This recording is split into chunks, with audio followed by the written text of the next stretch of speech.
우리가 함께 읽은 이 히브리서 6장에 있는 이 기록된 이 말씀을 통해서 하나님께서 주시는 은혜를 우리가 함께 나누기를 원합니다.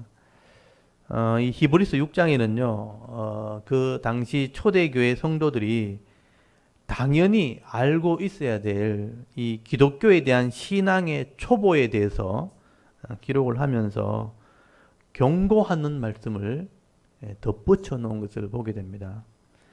당시 그 유대인 기독교인들과 또 오늘 우리 신약교회 성도들에게 한번 우리가 예수를 믿는 믿음을 가졌다면 그 믿음을 끝까지 지켜야 한다는 것을 권면을 하면서 조금 더 강조하는 의미에서 경고의 말씀을 기록을 하게 됩니다. 우리 지난주 히브리서 5장에서요, 이 히브리서 기자가 우리 죄의 문제를 해결하는 이 예수 그리스도의 대제사장의 직분에 대해서 설명을 하다가 거기 멜기세덱이란 사람을 이야기를 하게 됩니다. 여러분, 이 멜기세덱이란 이 사람을 분명하게 알아야 예수님의 이 대제사장의 직분이 어떤 의미인지를 이해하게 되는 거예요. 그래서 이 히브리서 기자가 초대교회 당시의 이 성도들이 이런 멜기세덱이란 사람에 대한 지식도 잘 없었다는 것을 알게 됩니다. 그래서 이런 신앙의 초보, 신앙의 기초도 없이 어떻게 예수 그리스도를 바로 알 수 있겠는가? 예수님의 대제사장의 직분이라는 의미를 어떻게 이해하고 구원을 받아들일 수 있겠는가? 그래서 이 예수 그리스도에 대한 지식, 신앙에 대한 초보를 다시 가르쳐야 되겠다 하는 얘기를 하게 되는 것이죠. 그래서 여러분, 히브리서 기자는요, 그 당시 초대교회 성도들에게 이런 신앙의 초보에 대해서, 기초에 대해서 바로 세워지지 않는다면 환란이 오거나 핍박이 왔을 때 이런 신앙을 버릴 수 있다, 무너질 수 있다 하는 얘기를 하게 되는 겁니다.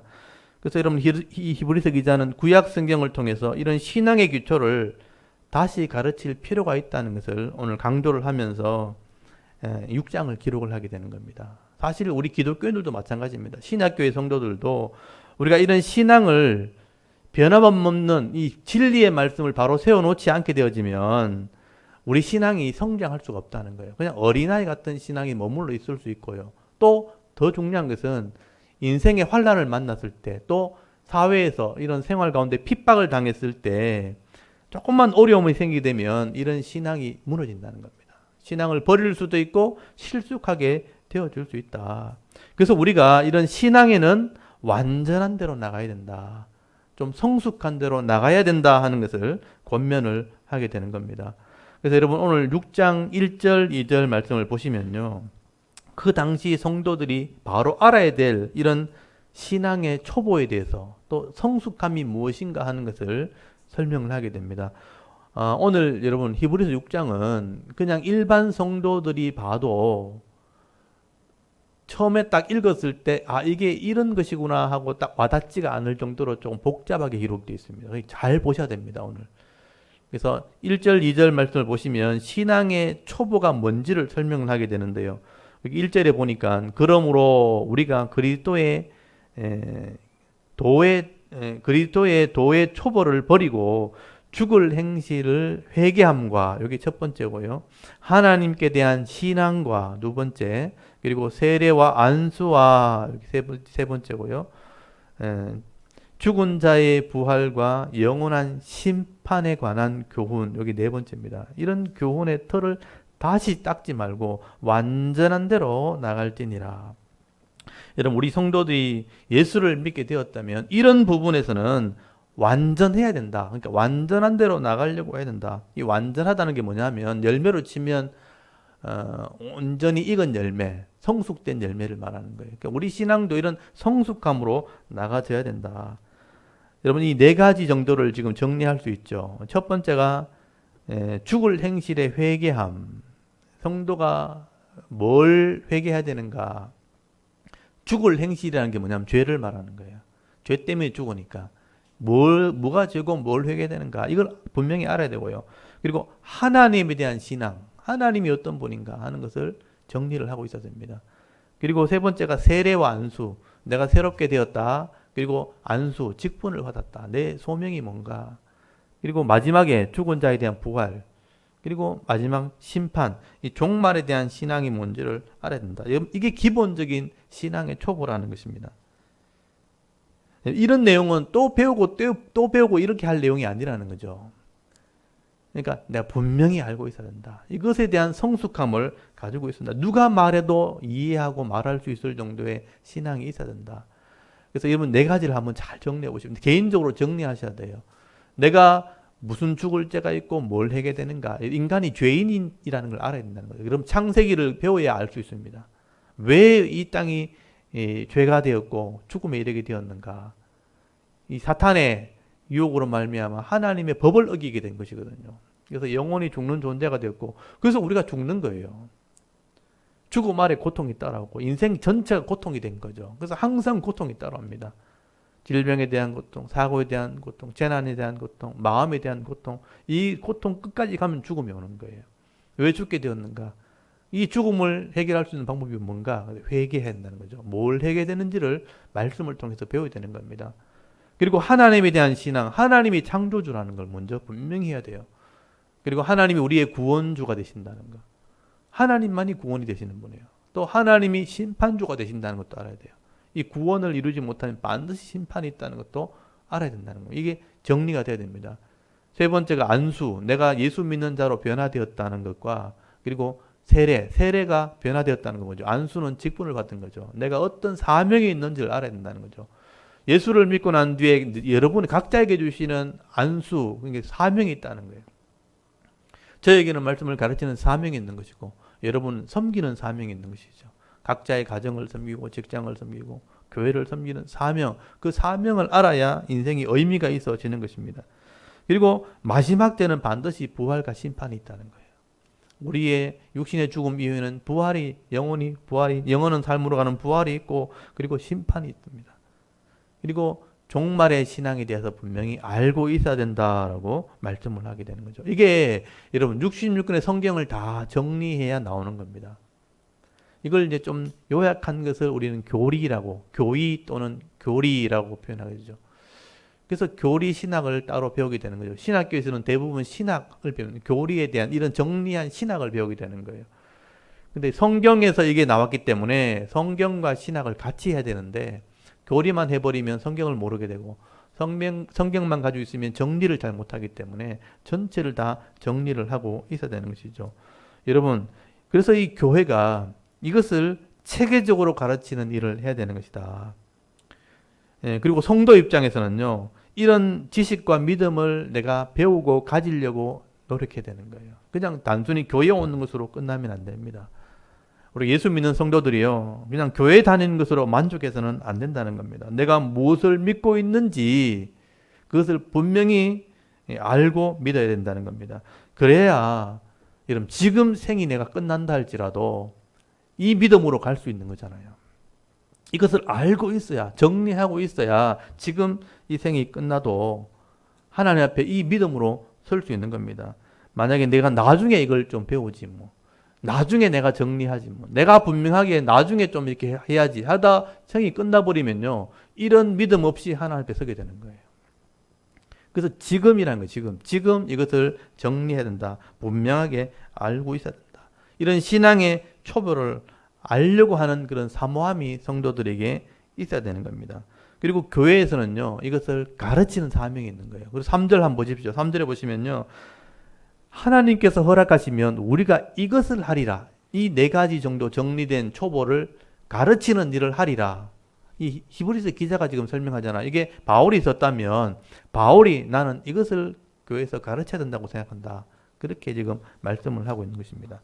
만약에 그렇게 성도들 제대로 가르치지 않는다면 여러분 이 복잡한 세상 속에서 사탄이 끊임없이 우리를 유혹하게 될 때, 물질로 유혹하고 사람들의 관계 속에서, 환경 속에서 우리를 유혹하게 되면, 신앙을 무너뜨리려고 우리를 유혹하게 되면요, 우리는 거기 쫓아다니다가 시간 다 보내는 거예요. 문제가 생겨서 이런 신앙생활 하기도 전에 사람 따라, 물질 따라, 환경 따라 막 쫓겨다니면 이들이 막 뛰어다니는데, 여러분 직장을 가지게 되면 직장 가진다고 공부한다고 시간 다 쓰고, 직장이 생기면 직장 유지한다고 돈 번다고 시간 다 보내고, 또 나중에 자녀 태어나고 자녀들이 또 문제를 일으키면 그 인생의 집안일 처리한다고 시간 다 보내고 부모님 돌아가시고 또 자녀들 또 자녀 낳고 이러면 그거 막 뒤치다거리 한다고 시간 다 보내고 이리저리 바쁘게 뛰다 보면 내가 뭘 위해 사는지 왜 이렇게 뛰어다니는지 그것도 모르면서 그냥 시간을 막 허비하다 인생을 다 보낼 수 있다는 거죠. 정말 힘있고 아름답고 좋은 시간, 정말 섬김으로 영광을 드러낼 수 있는 그 귀한 시간들을 신앙도 없이 그냥 다 보낼 수 있다는 거예요. 사탄이 그렇게 우리를 유혹한다는 것입니다. 그래서 이런 믿음에 대한 신앙이나 초보를 바로 세워놓지 않으면 우리가 신앙이요 환경 때문에 훅 무너질 수 있고 또 실족할 수 있다. 그렇게 말씀을 하게 되는 것이죠. 그래서 우리가 이 하나님의 은혜를 맛보고도 예수를 믿었다고 하면서도 실제로 제대로 된 이런 신앙의 초보를 바로 세워놓지 않는다면, 이를 가지고 있지 않는다면 쉽게 타락할 수 있고 또 정말 아름답고 좋은 시간들을 다 허비하면서 인생을 허비할 수 있다는 것입니다. 결국은 이렇게 바른 신앙을 가지도 못하면 내가 신앙을 가진 것 같지만 결국 주님 앞에 섰을 때 이런 천국의 복도 잃어버릴 수 있다는 것을 이 히브리서 기자가 경고를 하게 되는 것입니다.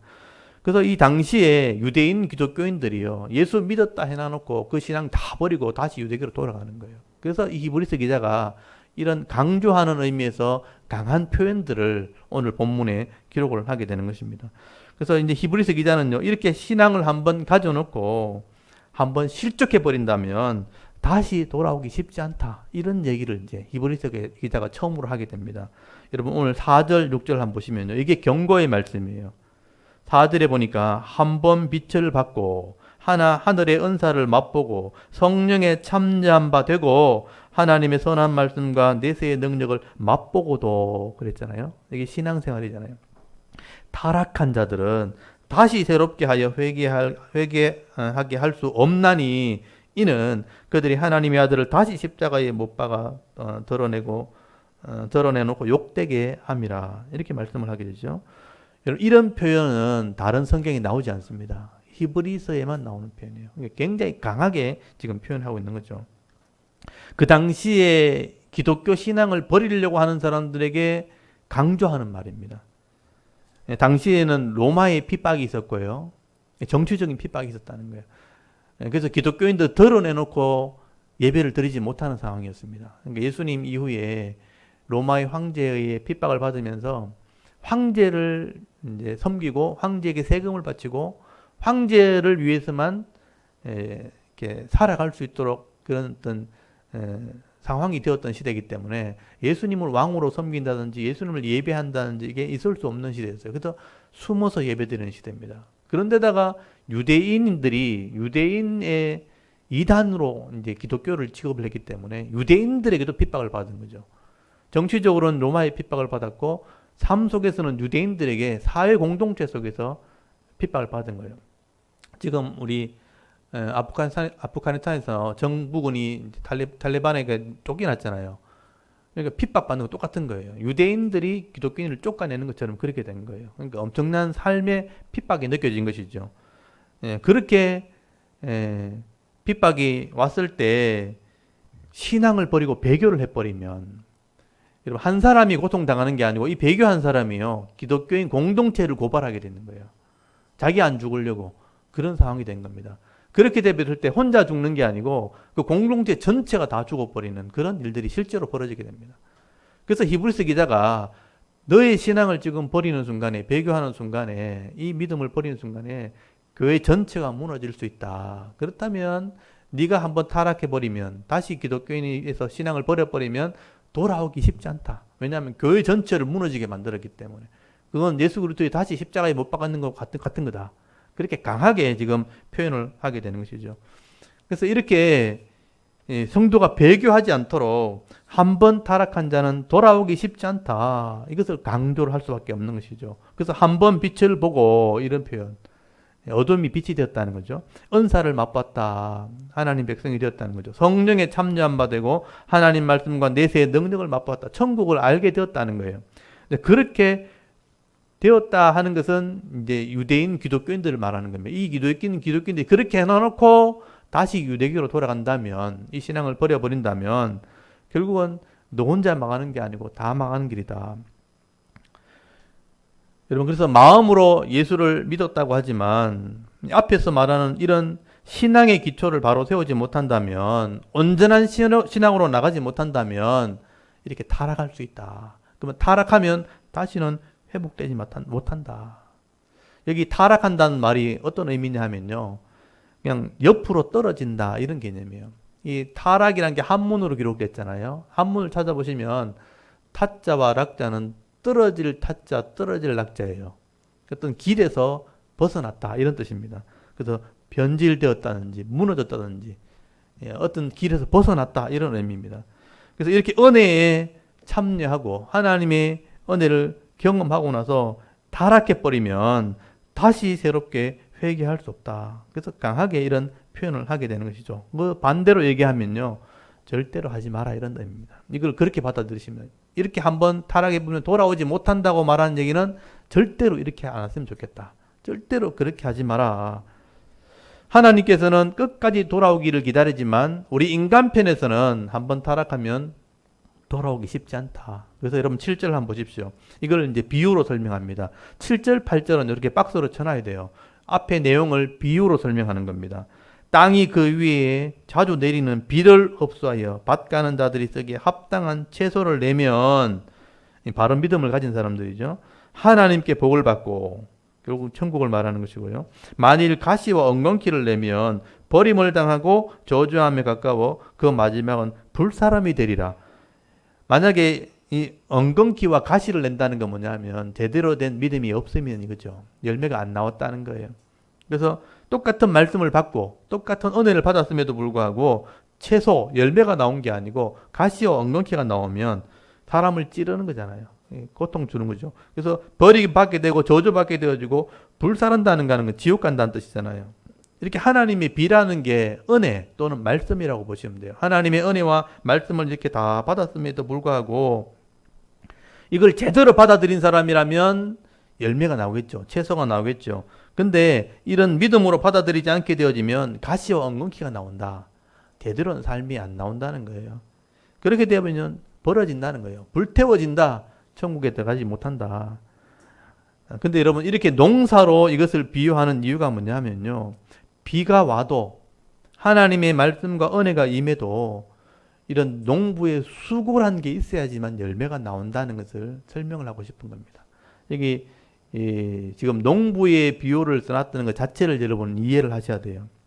여러분, 농부가 열매를 얻기 위해서는요, 비만 온다고 열매가 나오는 게 아닙니다. 씨를 뿌려놓고 비가 온다고 열매 나오는 게 아니고 그 밭에 수많은 수고를 해야 되는 거예요. 김을 매야 되죠. 풀을 뽑아야 돼요. 그리고 거름을 줘야 됩니다. 영양분을 더 넣어줘야 됩니다. 그리고 물이 부족할 때마다 계속 물을 공급해 줘야 되고 땀을 흘리면서 수고를 해야지만 여러분 열매가 나오는 거예요. 채소가 나오는 겁니다. 그 벌레 먹지 않도록, 벌레 먹는 것도 아시죠, 여러분? 사탄이 그걸 빼앗아 가는 거거든요. 그럼 벌레 먹지 못하도록 계속 약을 쳐야 되는 거예요. 약을 치고 약도 해롭지 않는 약을 골라서 쳐야 되는 거죠. 제대로 먹으려면. 그런 수고를 해야지만 열매가 나오는 거죠. 여러분, 하나님의 은혜를 내가 믿음으로 받아들인 데는 이런 수고들이 필요한 것이다. 그래서 이걸 수고와 인내라는 말로 표현하게 되어지는 것입니다. 그래서 여러분 9절에 보시면요, 히브리서 기자가 정말 이제 비유로 했던 것을 설명하고 이거 진짜 말하고 싶었던 게 9절부터 나오는 말씀이에요. 너희들이 이렇게 해야 열매가 나오는데 내가 정말 너에게 원하는 것은 이런 것이다. 그래서 9절을 한번 보십시오. 사랑하는 자들아, 여기 9절이 좀 끊어져 있잖아요. 그 동그라미 하나 붙은 거 보이죠? 이게 진짜 설명이라는 뜻이에요. 사랑하는 자들아, 사랑하는 마음으로 쓴다는 거죠. 우리가 이같이 말하나, 이같이 말하는 앞에 엄하게 말했잖아요. 너 돌아오지 못한다. 이렇게 굉장히 강하게 이렇게 말하나 너희에게는 이보다 더 좋은 것, 곧 구원에 속한 것이 있음을 확신하노라. 그러니까 너희들이 돌아오지 못한다 이 말이 아니고 이렇게 될 수 있기 때문에 너희들에게는 진짜 소망이 있으니까 이렇게 했으면 좋겠다. 이 히브리서 기자가요, 이 타락한 자들이 쉽게 돌아오지 못한다는 강한 표현을 한 이유가 뭐냐면 너희가 이렇게 되기를 바라지 않는다는 뜻이에요. 내가 이렇게까지 말하는 것은 너희들이 그렇다는 게 아니고 이렇게 안 됐으면 좋겠다. 그리고 11절에 너희들은 이렇게 쓰면 좋겠다. 이게 이제 오늘 제일 이 6장에서 핵심이 되는 건데 11절 말씀이 오늘 저와 여러분에게 해석되어져야 될 주어질 말씀입니다. 여러분 11절 보시면 너희들이 이렇게 쓰면 좋겠다. 우리가 간절히 원하는 것은 이렇게 설명하죠. 간절히 원한다는 건 뭐냐면 이렇게 했으면 좋겠다. 너희 각 사람이 동일한 부지런함을 나타내요. 여기 부지런함 일단 동그라미 주세요. 부지런함이 있어야 돼요. 부지런함을 나타내요. 끝까지 소망의 풍성함이, 끝까지 소망의 풍성함은 천국을 말하는 겁니다. 열매죠. 이런 소망에 이르러 게으르지 아니하고, 게으르지 않는다. 게으름에다 동그라미 치시고, 믿음과 오래 참음으로, 이게 믿음과 오래 참음 인내거든요. 오래 참음, 이 두 가지 믿음과 오래 참음으로 말미암아 약속을 기업으로 받는 자들을 본받는 자 되게 하려는 것이라. 약속을 기업으로 받은 자는 믿음의 선배들이에요. 그 선배들처럼 너희도 본받았으면 좋겠다. 이 말씀이 오늘 저와 여러분에게 주시는 말씀입니다. 우리 각 사람이요, 신앙의 부지런함, 열심히 있어야 돼요. 부지런함이 있어야 되고요. 그리고 끝까지 소망의 풍성함을 받았으면 좋겠다. 끝까지 천국 갔으면 좋겠다. 그러기 위해서는 12절에 있는 것처럼 게으르지 말고, 좀 세게 얘기하면 게으르지 말고, 이 믿음은 충성이죠. 끝까지 가는 것. 그리고 오래 참음, 인내, 참는 것이죠. 인내로서 먼저 천국에 들어간 자를 본받았으면 좋겠다. 그래서 여러분이 믿음의 이 인내를 지켜서 천국 다 들어갔으면 좋겠다는 소원을 지금 말씀을 하게 되는 것입니다. 여러분, 이 신앙생활이라는 것은요, 그냥 예수 믿는 것으로 끝나는 게 아니라는 거죠. 각자의 부지런함이 있어야 돼요. 이게 부지런함을 좀 바꾸면 성실함이 좀 있어야 돼요. 성실함은 시간 관리입니다. 시간 관리. 여러분에게 주어진 시간을 얼마나 잘 관리하는가. 그게 성실함이고, 그걸 부지런함이라 그러고, 그걸 못하면 게으름이 되는 거예요. 이런 성실함이 반드시 몸에 배어 있어야 된다. 이건 훈련을 통해서 이루어집니다. 여러분, 갓난아기가 태어나서 성실하게 하는 거 봤습니까? 그냥 하고 싶은 대로 하잖아요. 근데 그 성실함이 언제 배워지냐? 여러분, 나이가 들면서 이제 배워야 되는 거예요. 훈련해야 됩니다. 성실함을 좀 배워야 된다. 그리고 믿음과 인내가 반드시 있어야 된다. 믿음, 천국에 들어가기 위해서는 이런 분명한 믿음이 있어야 됩니다. 그래서 신앙의 이 선배들, 먼저 이 천국에 들어간 자의 선배의 신앙을 보고 좀 배웠으면 좋겠다. 그래서 너희들이 천국 갔으면 좋겠다.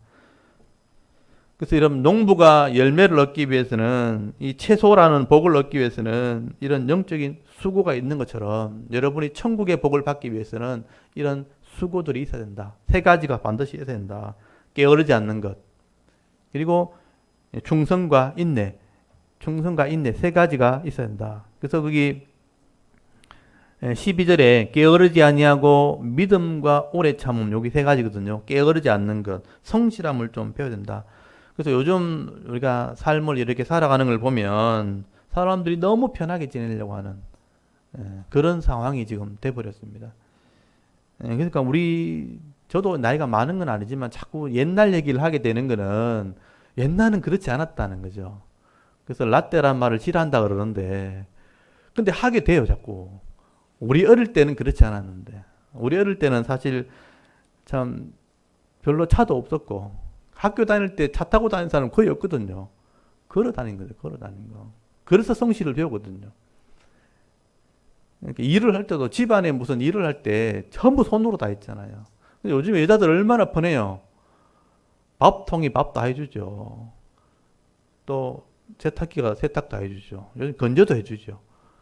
웬만하면 기계로 다 해주잖아요. 옛날 우리보다 더 우리 어머니들은 연탄불 피우고, 우리보다 연탄불 더 위에는 장작 떼고 이랬잖아요. 장작 떼려면 나무를 해와야 되잖아요, 또 연탄 떼려면 연탄을 또 들여놔야 되잖아요. 그럼 보통 일입니까, 그거는? 연탄을 그 집게로 다 들어서 날라야 되고, 그게 다 수고지만 이게 열심히 된 거예요. 요즘에는 그런 것들이 다 없어지고, 틈만 나면 그냥 차 타고 다니고, 건물 앞에서 차 타고 딱 내려서 차 타고 딱 들어가고, 집에 들어와도 일을 안 하죠. 거의 일하지 않습니다. 그냥 기계들이 다 하도록 내버려두는 거죠. 그래서 예전에는 늘 몸으로 일을 하니까 농사를 짓는 분은 물론이고 도시에 일하는 사람들도 그냥 걸어 다니고 일하고 다 했으니까 살찌는 사람이 별로 없었어요. 우리 어릴 때는요, 살찌는 게 소원이었어요. 그래서 배 나온 사람 보면 부러워하고 막 이랬단 말이에요. 배가 인격이다 그러면서. 그런 말을 막 했잖아요. 배 나온 건 인격이다. 욕하지 않고 좋게 생각했단 말이에요. 근데 요즘에는 배 나오는 걸 수치스럽게 자꾸 빼려고 하죠. 자꾸 살찐 사람이 더 많으니까. 그러니까 열심히 일하니까 성실함이 있으니까 살찔 여가가 별로 없었어요. 근데 요즘엔 일을 거의 하지 않아요. 성실함이 없다는 거예요. 성실함은 없으니까 성실함을 훈련할 수밖에 없는 거예요. 시간 관리하고 몸 관리하고 식단 관리하고 이런 성실함이 있어야 되는 것입니다. 그래서 여러분 성도가 되었다면 엉뚱한 데 바쁘지 마시고요. 인생이라는 곳에 성실함을 배워 있어야 됩니다. 그래서 게으르지 않아야 된다. 시간 관리를 잘해야 된다. 내가 해야 할 직장이 있다면 직장에서, 내가 해야 할 여러분 가정이 있다면 가정에서 시간 관리를 잘해야 됩니다. 저도 지금 개척교회, 작은 교회죠. 작은 교회를 하다 보면요. 혼자 있으면 일 안 하려고 하면 아무것도 안 할 수 있어요. 그렇지만 새벽부터 제가 나와가지고 일부러 합니다. 왜냐하면 그게 제 성실함이기 때문에. 그거 잃어버리지 않으려고. 일찍 일어나서 와서 준비하고 아무도 없는 교회당이지만 설교하고 녹음해서 편집해서 보내드리고 매일마다 왜 하냐? 그거 잃어버리면 내 생활이 무너질 수 있기 때문에. 그거 잃어버리면 안 되는 거예요. 성실함이 있어야 됩니다. 성실함을 배워야 되고요. 그리고 이런 성실함 위에 믿음, 충성함이 있어야 되는 것이죠. 믿음이 있어야 되고 그 다음에 그걸 믿음으로 받아들이는 인내가 필요한 거예요. 이 믿음에 대한 것은요. 하나님에 대한 믿음, 또 말씀에 대한 믿음, 예수 그리스도에 대한 믿음, 이런 분명한 믿음을 내가 가지고 있어야 되고 이걸 믿기 위해서는 인내가 필요한 거예요. 이걸 받아들이는 인내가 필요합니다. 현실과 맞지 않을 때 무엇이 맞는지를 자꾸 비교하면서 이게 진리라면 믿어야 되는 거예요. 그 진리를 받아들이는 인내가 필요한 겁니다. 이걸 확인하는 시간이 필요한 거예요. 그걸 인내라 그러는 거예요. 이 맞는지를 그냥 받아들이는 게 확인하고 받아들여야 되기 때문에 이 말이 맞는지를 확인하는 과정, 그게 인내입니다. 인내.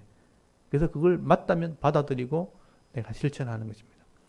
그래서 성실함, 이런 믿음, 그리고 인내, 이것을 내가 가지고 있을 때 온전한 복을 받게 된다. 이 땅에서도 복을 받겠지만 영원한 천국의 복을 받게 되어진다라고 말씀을 하게 되는 것입니다. 그래서 여러분 세 가지를 여러분에게 있는지 확인하셔야 돼요. 내가 게으르지 않는 성실함이 있는가? 온전한 믿음이 있는가? 그걸 받아들이려고 하는 인내가 내가 있는가? 그렇게 할 때 천국을 잃어버리지 않게 된다. 이걸 다른 식으로 좀 바꾸면, 바울식으로 바꾸면 경건의 훈련이잖아요.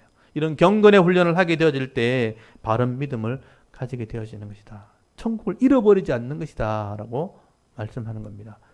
그래서 이 히브리서 기자가 이걸 또 비유로 설명을 해요. 거기 13절에 보시면요. 또 동그라미 하나 있죠. 단락이 나눠지죠. 이런 믿음과 인내를 아브라함을 통해서 설명을 해볼게 이렇게 하는 거죠. 아브라함을 예를 들어서 설명하는 거예요. 그래서 복잡하게 보이는 거예요. 아브라함은 어떻게 믿음의 사람이 되었는가 하는 것을 지금 설명을 하게 되는 겁니다. 13절을 잘 보시면요. 하나님께서 아브라함에게 약속을 했다는 거예요. 여러분 성경도 없는 시대에 하나님이 아브라함에게 일방적인 약속을 한 거예요. 14절 한번 보십시오. 이러시되 뭐라고 약속했느냐? 기억이라고 돼 있죠. 창세기 말씀을 지금 인용한 겁니다. 내가 반드시 너에게 복을 주고 복을 주며 너를 번성하게 하고 번성하게 해라. 강조돼 있죠. 복 주고 복 주고 번성하게 번성하게. 이게 뭐냐? 하나님 나라를 얘기하는 거예요. 네가 자손이 생기면 너 자손을 통해서 하나님 나라가 되면 이 땅의 모든 백성이 하나님 백성 된다는 것을 이렇게 표현한 거예요.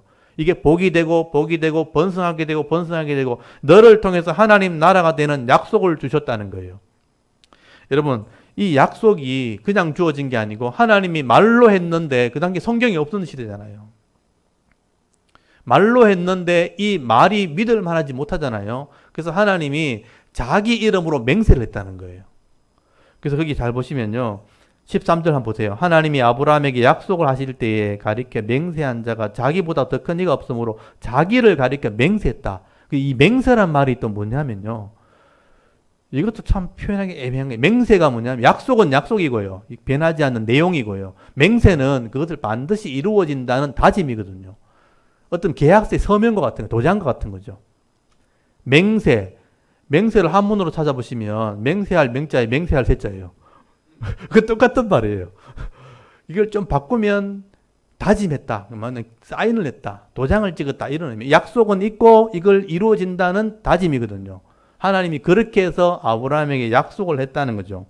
근데 여러분, 성경이 없는 시대, 기록된 글이 없으니까 어떤 뭘 걸 수 있는 게 없잖아요. 하나님이 이름을 걸고 맹세했다는 거예요. 근데 아브라함 입장에서는 받아들일 수도 있고 안 받아들일 수 있죠.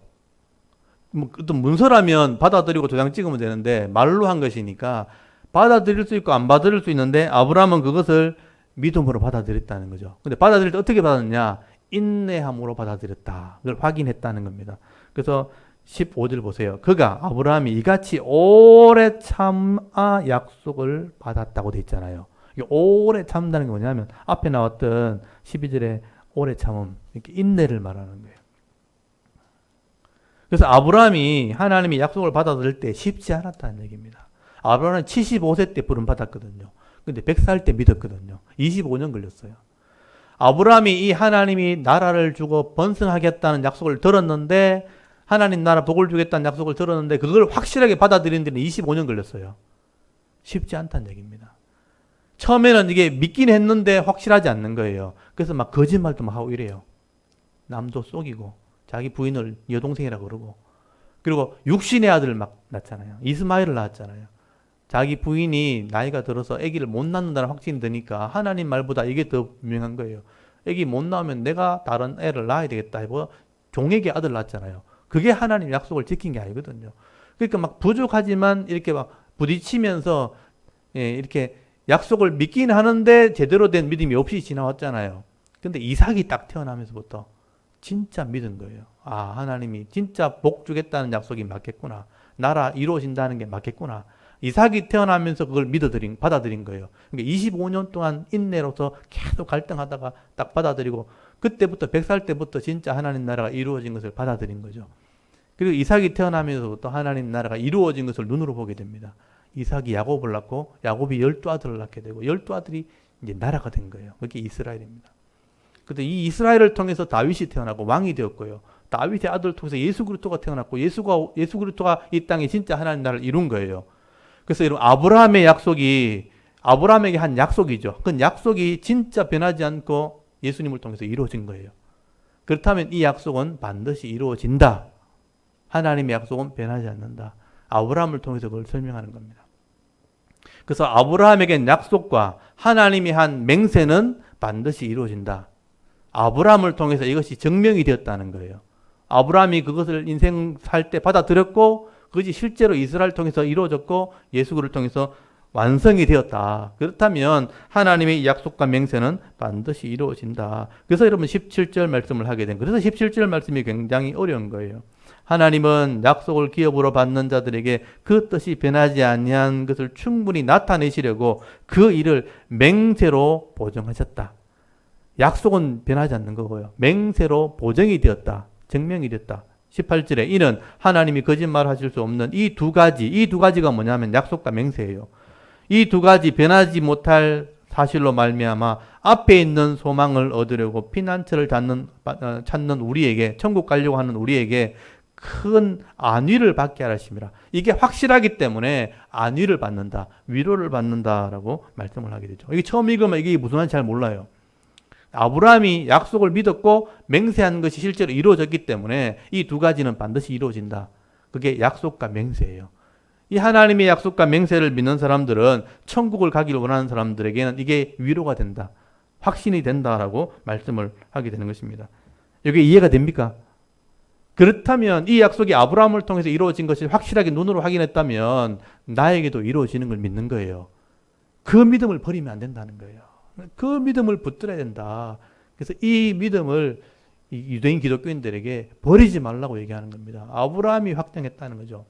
앞으로 좀 앞에 가보면요. 우리가 게으르지 말고 믿음과 인내로 받아들여야 되는데 아브라함이 받아들였다는 거예요. 그래서 받아들여서 이루어졌다는 거예요. 그것을 여러분이 버리면 안 됩니다. 그리고 또 한 가지가 더 있어요. 그게 19절 말씀이에요.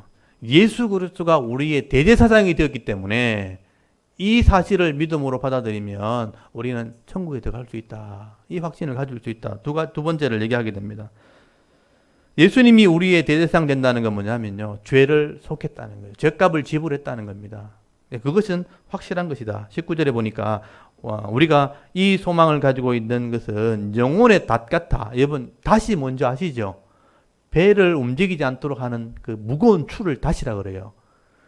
배가 바다에 떠 있으면 파도가 치기 때문에 가만히 있을 수 없는 거죠. 이리저리 휘날리고 막 뒤집어지고 이런단 말이에요. 근데 무거운 그 줄을 싣고 있다가 내려버리면 그 무거운 추가 배를 딱 잡고 있기 때문에 든든하다, 튼튼하다 이렇게 말하는 거죠.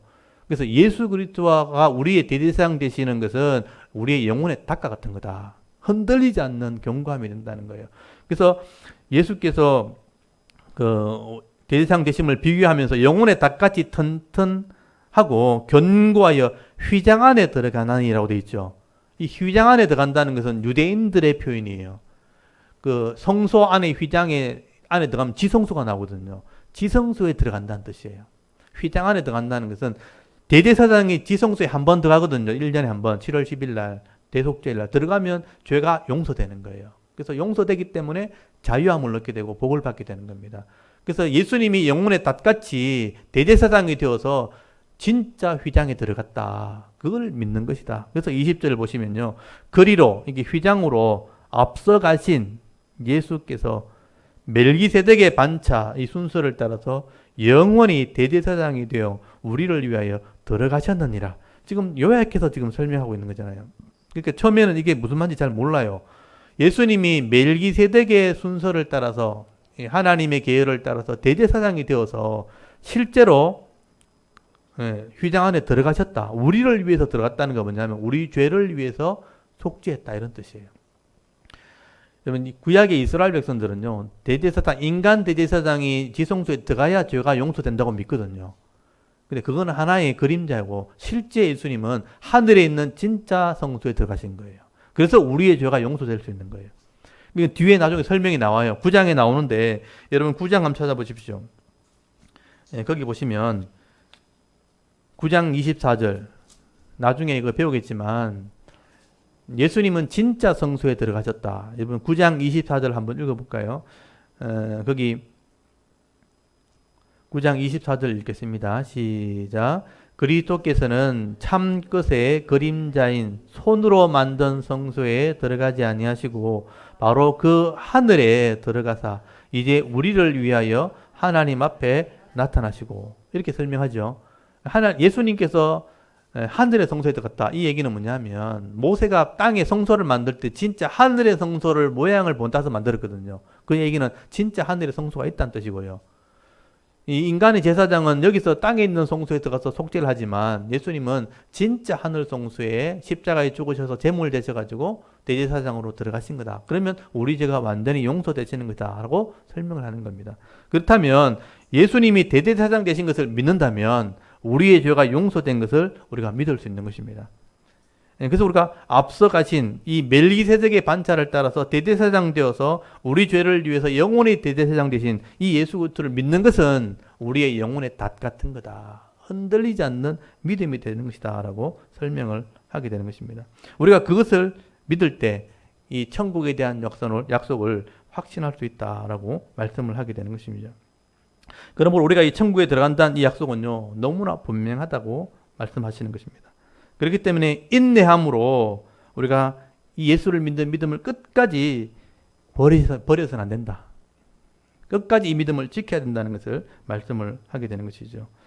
여러분 세상에 여러 가지 어려운 일을 만나고 또 세상에서 예수님 믿는 것 때문에 좀 핍박을 받았다고 이런 믿음을 버려서는 안 된다. 이 버리는 것은 어리석은 것이다 라고 말씀을 하게 되는 것이죠. 그래서 여러분 오늘 히브리서 6장을 보시면요. 이 히브리서 기자가 유대인 기독교인들에게 지금 하는 말이에요. 좀 세상에 환난을 당했다고 이런 핍박을 당했다고 쉽게 예수를 믿는 믿음을 버리고 다시 유대교로 돌아간다는 것은 너희 영혼이 망하는 길이다. 신앙을 다 잃어버린 것이다 하고 경고하는 말씀을 지금 기록하게 되는 것이죠. 그래서 여러분 신앙의 기초를 우리가 바로 배워야 된다. 그래서 성숙함으로 나가야 되는 게 기본이죠. 그래서 6장 1절부터 지금 기초를 설명하죠. 초보, 이 신앙의 4가지 초보를 잘 배워서 신앙의 성숙함으로 좀 나가고 또 이것을 받아들이기 위해서는 비가 와도 수고가 있어야 열매가 나오는 것처럼 부지런해야 된다. 신앙의 부지런함이 있어야 돼요. 예수 믿는 것으로 끝나는 게 아니에요.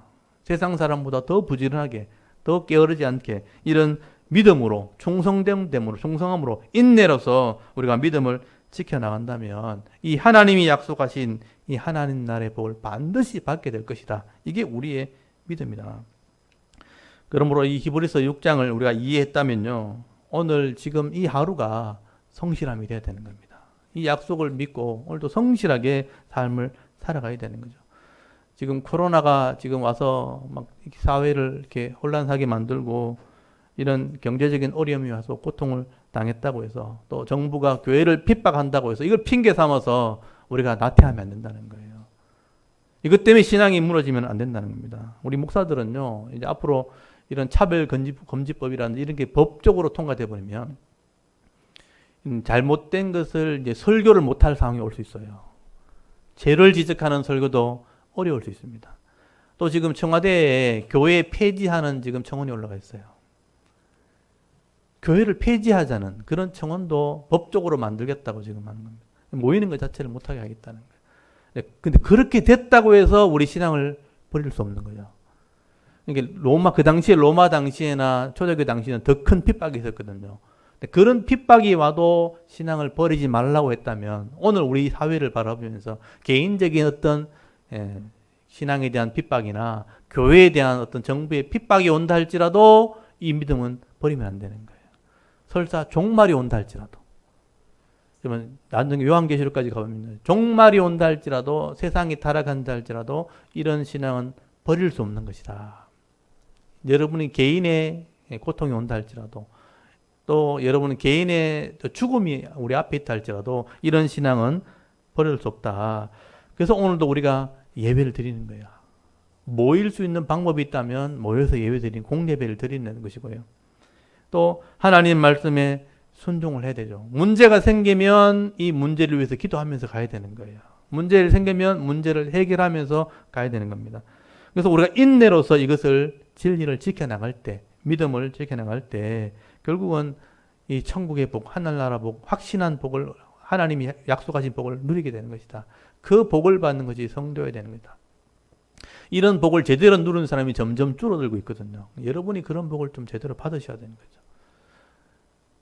여러분, 이 히브리서 약속의 말씀을 잘 이렇게 이해하시고요. 오늘 우리가 어떤 믿음을 가져야 되는지를 고민해 봐야 되는 것이죠. 오늘도 여러 가지 개인적으로 각자에게 이런 시험과 환난이 있을 수 있지만 이 하나님의 약속을 믿고 의지하게 되어질 때 오늘 히브리서 6장 거기 12절 말씀을 마음에 잘 새기십시오. 부지런함으로 게으르지 말자. 그리고 인내로서 또 믿음으로써, 믿음과 오래 참음으로써 이 성실하게 내게 주신, 각자에 주신 사명을 잘 감당하게 되어질 때 천국의 소망을 가지시고요. 저와 여러분의 삶 속에서 신앙의 승리의 삶을 살아갈 수 있는, 또 하나님이 주시는 은혜를 다 잃어버리지 않는, 복을 잃어버리지 않는 믿음의 길을 달려가는 저와 여러분의 이런 신앙의 모습이 될 수 있기를 주의 이름으로 축원합니다. 아멘. 잠깐 기도드리겠습니다. 하나님 은혜를 감사합니다. 오늘도